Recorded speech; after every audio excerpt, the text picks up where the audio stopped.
बातें करते हम खेतों की और उसके रखवाली की, बाग बगीचा फल फूलों और फसलों की हरियाली की। हम बीजों की बातें करते उत्तम जल संसाधन की, हम तकनीकी बातें करते फसलों के उत्पादन की। हर किसान का सपना सच हो जीवन सुखद बनाने को, गाँव-गाँव के हर आंगन का प्यारा सा ये दर्शन। कृषि दर्शन, कृषि दर्शन, कृषि दर्शन, कृषि दर्शन, कृषि दर्शन, कृषि दर्शन, कृषि दर्शन, कृषि दर्शन। जोहार, नमस्कार। कृषि दर्शन के आज के अंक में आप सबों का स्वागत है।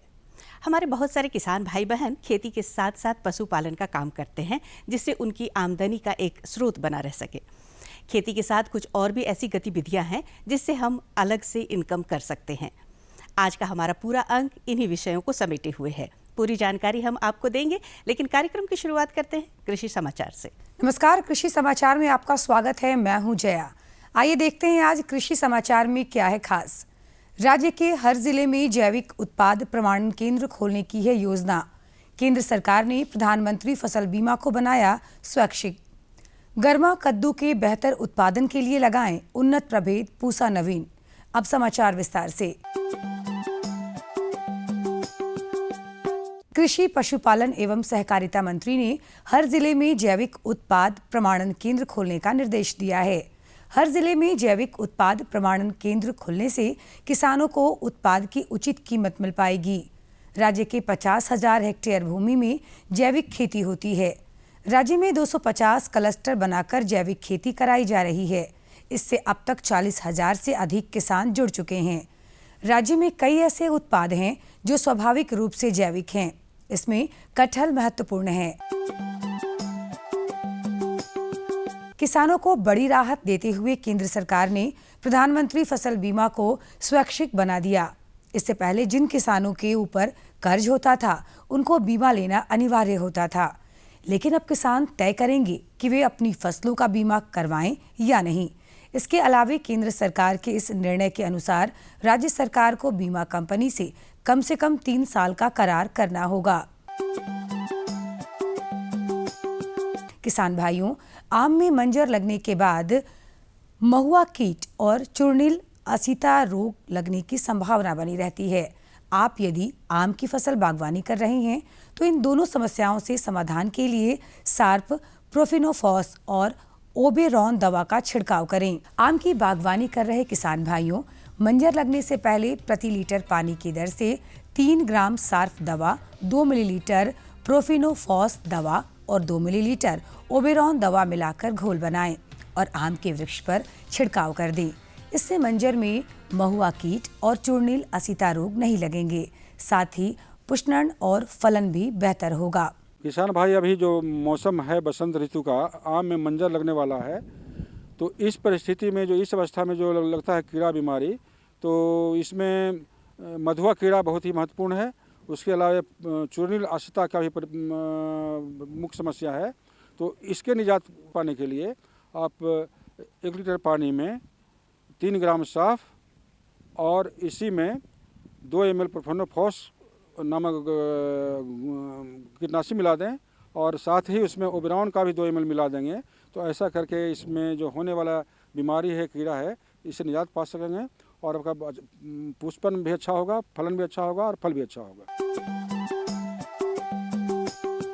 जो किसान लत्तेदार सब्जी फसल कद्दू की ग्रीष्मकालीन खेती करना चाहते हैं, वे अविलंब बुआई का काम पूरा कर लें। गर्मा कद्दू के बेहतर उत्पादन के लिए झारखंड के किसान अनुशंसित उन्नत प्रभेद पूसा नवीन या अर्का बहार लगाएं। कद्दू की बुआई में 4 से 6 किलोग्राम बीज प्रति हेक्टेयर की दर से लगाएं। थाला बनाकर बीज कतारों में बोएं। प्रति थाला 3 से 5 बीज बोएं। इसमें कतारों और पौधों के बीच 2.5 से 3 मीटर की दूरी रखें। गर्मा कद्दू से अधिकाधिक उपज लेने के लिए उन्नत प्रभेद पूसा नवीन या अर्का बहार लगाएं। इनकी उत्पादन क्षमता औसतन 150 से 200 क्विंटल प्रति हेक्टेयर है। सूर्यमुखी का दाना निकालने के लिए किसान सूर्यमुखी थ्रेसर नामक कृषि उपकरण की सहायता ले सकते हैं। इस थ्रेसर से परंपरागत तरीके से दाना निकालने की तुलना में 50% मजदूरी की बचत तथा 30% संचालन खर्च में बचत होती है। आज हम जानेंगे फूलगोभी और पत्ता गोभी में रासायनिक दवा के बिना कैसे हीरा पृष्ठक कीट सहित अन्य कीटों की रोकथाम करें। फूलगोभी और पत्ता गोभी फसल में अन्य शत्रु कीटों सहित हीरा पृष्ठक कीट के रोकथाम के लिए 50 से 75 हजार ट्राइकोडर्मा प्रति हेक्टेयर की दर से खेत में डालें। ये उपचार एक सप्ताह के अंतराल पर 3 से 4 बार करें। अब बारी है एक सफल किसान से मिलने की, तो आइए चलते हैं किसान के गांव। सफल होने की चाहत संकल्प में बदल जाए तो परिणाम सफलता के अलावा कुछ और नहीं होता। तो आइए मिलते हैं इसी सिद्धांत को चरितार्थ करने वाले सफल किसान से। पहले हम लोग 1 एकड़ में ही खेती करते थे, तो अभी हम लोग 5 एकड़ में खेती कर रहे हैं।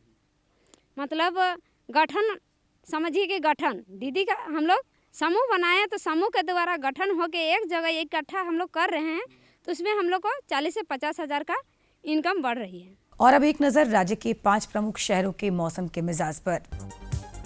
आज राज्य के 5 प्रमुख नगरों के अधिकतम और न्यूनतम तापमान कुछ इस प्रकार दर्ज किए गए। रांची का अधिकतम तापमान 24 डिग्री सेल्सियस और न्यूनतम 11 डिग्री सेल्सियस। जमशेदपुर का अधिकतम तापमान 29 डिग्री सेल्सियस और न्यूनतम 18 डिग्री सेल्सियस। मेदिनीनगर का अधिकतम तापमान 26 डिग्री सेल्सियस और न्यूनतम 15 डिग्री सेल्सियस। देवघर का अधिकतम तापमान 23 डिग्री सेल्सियस और न्यूनतम 14 डिग्री सेल्सियस। वहीं धनबाद का अधिकतम तापमान 25 डिग्री सेल्सियस और न्यूनतम 13 डिग्री सेल्सियस रहा।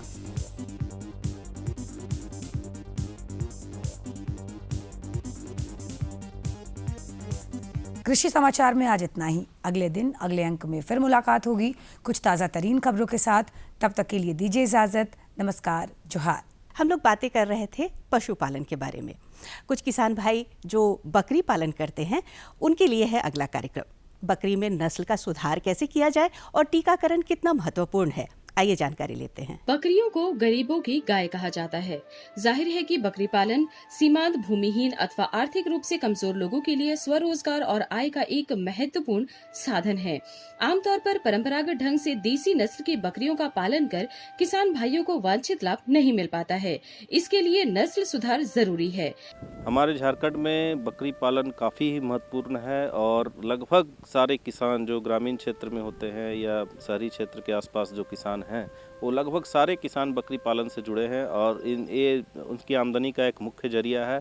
और बकरी जैसा कि गरीबों की गाय करते हैं, उनसे दूध भी मिल जाता है, मांस भी मिल जाता है और काफ़ी आमदनी उनको मिलती है। तो इसलिए अगर नस्ल सुधार की यदि बात करें तो काफ़ी महत्वपूर्ण है। हमारे बकरी पालक भी चाहते हैं कि हमारी बकरियां ज़्यादा बढ़े, ज़्यादा बच्चे दें, तो इसके लिए नस्ल सुधार उनमें बहुत ज़रूरी है। नस्ल सुधार की यदि बात करते हैं तो हमारे झारखंड सरकार के द्वारा अभी जो नस्ल सुधार जो कार्यक्रम है या फिर जो उनके द्वारा पॉलिसी बनाई गई है, इसमें जो पलामू रीजन्स के जो बकरी पालक हैं वो क्रॉस ब्रीडिंग करा सकते हैं। इसमें जैसे कि जो भी उनके पास देसी नस्ल की जो बकरियां हैं उसके साथ साथ आप बारबरी, जखराना, जमुनापारी आदि को क्रॉस करा सकते हैं। तो उस रीजन के लिए, उस रीजन में जो भी किसान हैं, आप संकर नस्ल की बकरियां पाल सकते हैं या जो देहाती नस्ल की बकरियां हैं उनको उन्नत नस्ल की बकरियां से संकर करा करके आप उसका नस्ल सुधार कर सकते हैं। पलामू क्षेत्र से अलग हिस्सों में किसान भाई अच्छी नस्ल की बकरियों का चुनाव कर नस्ल में सुधार कर सकते हैं। दुग्ध उत्पादन एवं मांस की गुणवत्ता के कारण राज्य के अधिकांश हिस्से में ब्लैक बंगाल नस्ल की बकरियों को पाला जाता है। ऐसे में किसान इसी नस्ल की उन बकरियों का चुनाव करें जिनकी बढ़वार एवं प्रजनन क्षमता ज्यादा है। ऐसे नरों का चुनाव करें जिनकी बढ़वार ज्यादा है और अन्य बकरों की तुलना में ज्यादा स्वस्थ हैं। ऐसा करने पर जल्द ही पूरे गाँव में बकरियों की बढ़वार एवं प्रजनन क्षमता बढ़ेगी और ज्यादा लाभ प्राप्त होगा। झारखंड के सबसे ज़्यादा इलाके में जो बकरी पालन करते हैं, मुख्य रूप से वो बकरी पालन करते हैं ब्लैक बंगाल किस्म या काली बंगाल जो कहते हैं, जो छोटी नस्ल की होती है। और ब्लैक बंगाल में सबसे बड़ी खासियत है कि इसकी मांस जो है काफ़ी अच्छी होती है और काफ़ी डिमांड है। तो तो इस जो ब्लैक बंगाल है तो इसमें भी नस्ल सुधार की ज़रूरत होती है और इसमें हमारे जो पशुपालक हैं वो नस्ल सुधार कर सकते हैं सिलेक्शन के द्वारा।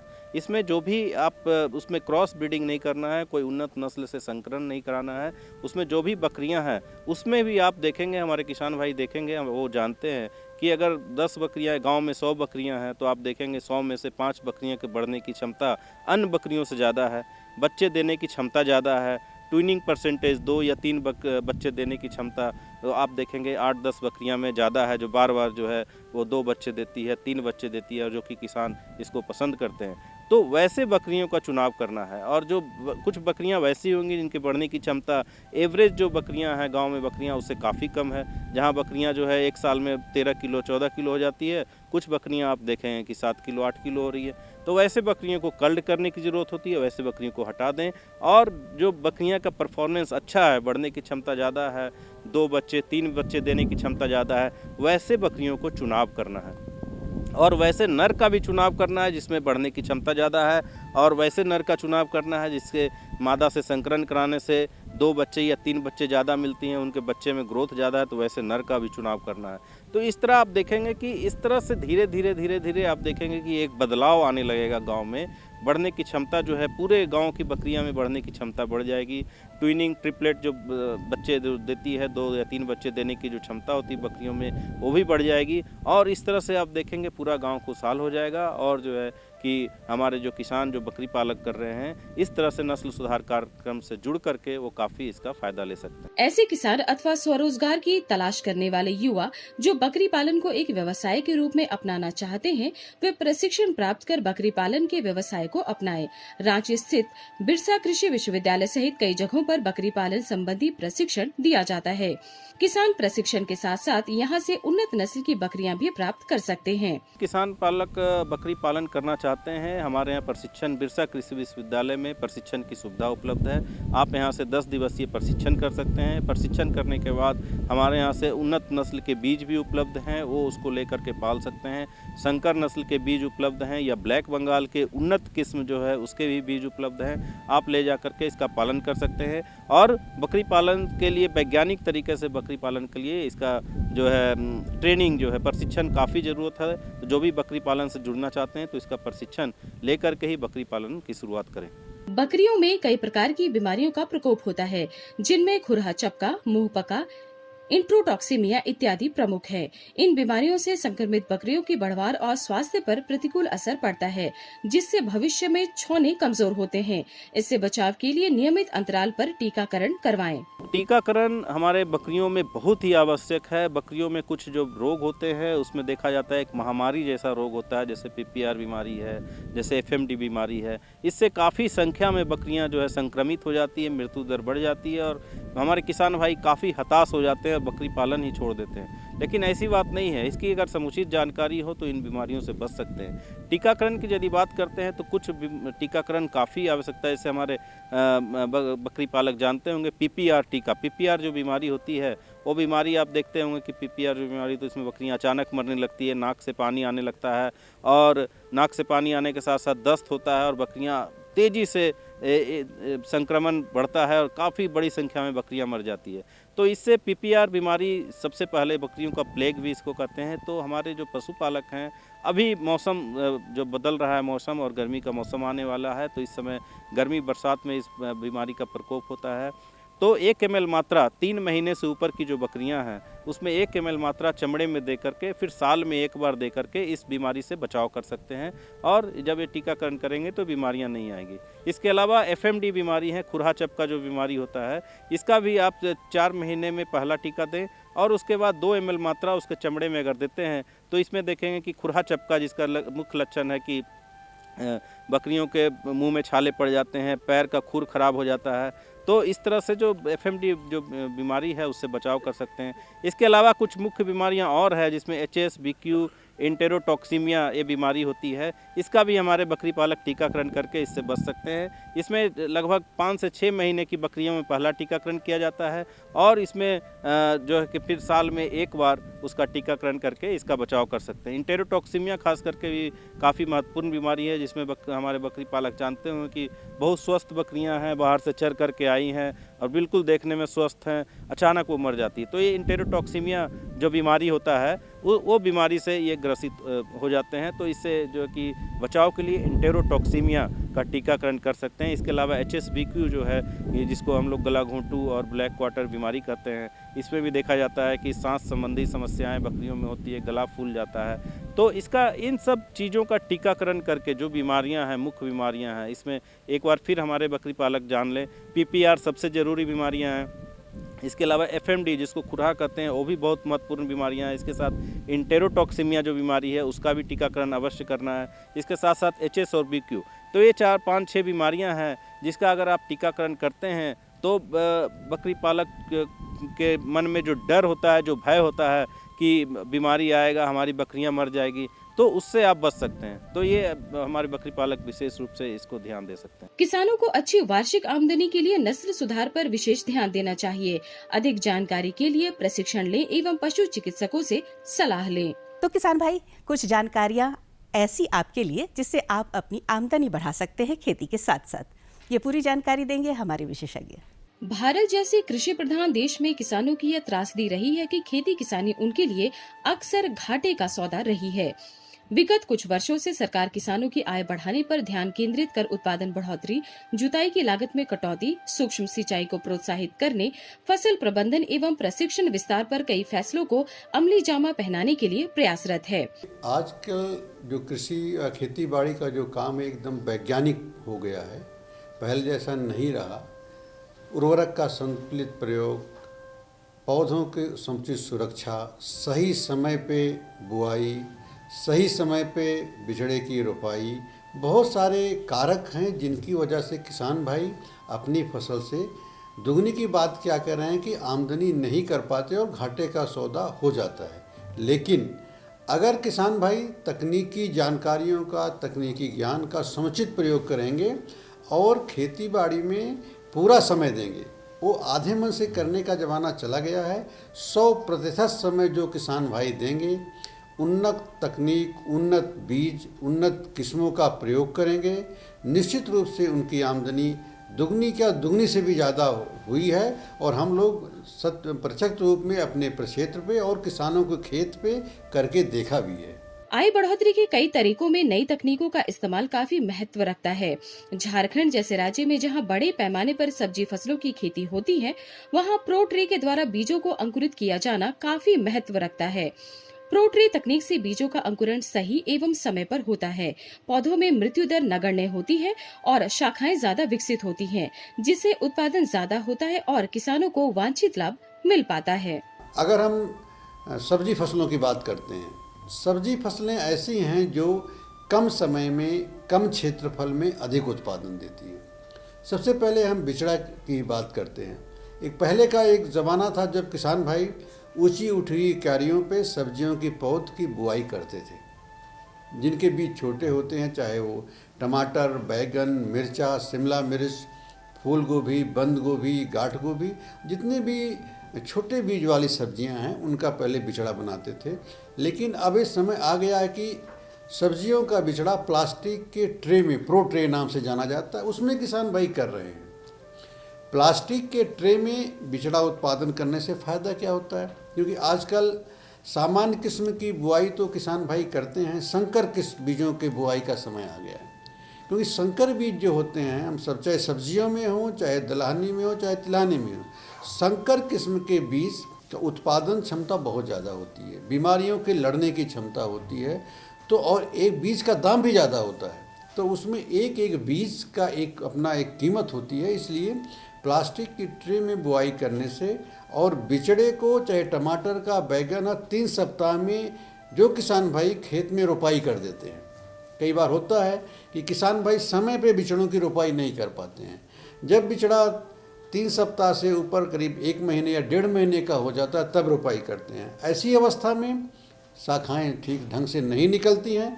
शाखाओं के नहीं निकलने से फल और फूल नहीं लगता है और उत्पादन आधा हो जाता है। तो हम दुगनी की बात क्या करें, फिर वो घाटे का सौदा हो जाता है।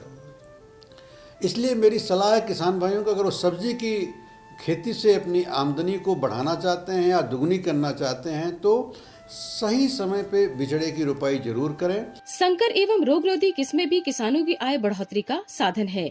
इसके अतिरिक्त संतुलित मात्रा में खाद एवं उर्वरकों का इस्तेमाल, समेकित कीट प्रबंधन भी किसानों की आय दोगुनी करने के प्रमुख उपाय हैं। कोई संकर किस्म जो हमारे केंद्र से टमाटर बैगन की संकर किस्में निकली हैं, हम कहते हैं उनकी उत्पादन क्षमता 900 से 1000 कुंटल प्रति हेक्टेयर है। लेकिन एक छोटी सी तकनीकी जो किसान भाई 3 सप्ताह का लगाएंगे उनको 900 कुंटल 1000 कुंटल भी मिल सकता है।